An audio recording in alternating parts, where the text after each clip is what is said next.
Ben ritrovati al meteo. Sarà una domenica soleggiata e anche molto calda sulle nostre regioni, ma vediamo il dettaglio. Sul Veneto ampio soleggiamento ovunque al mattino, ma dal pomeriggio non si esclude qualche breve acquazzone di calore sui monti. Altrove invece si manterrà buono, con cielo sereno o al massimo poco nuvoloso un po' su tutti i settori. Temperature molto calde con minime comprese tra 19 e 23 gradi, massime oscillanti invece tra 31 e 36 gradi. Spostiamoci ora a vedere che tempo farà sul Friuli Venezia Giulia.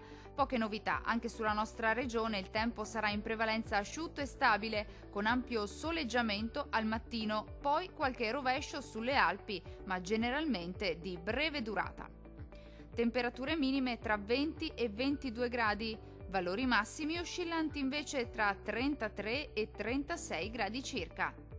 Infine la situazione meteorologica del Trentino Alto Adige.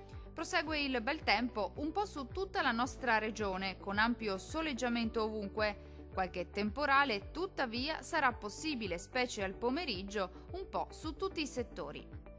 Temperature minime tra 19 e 20 gradi, valori massimi compresi invece tra 30 e 34 gradi. È tutto. Un saluto dal meteo di Antenna 3.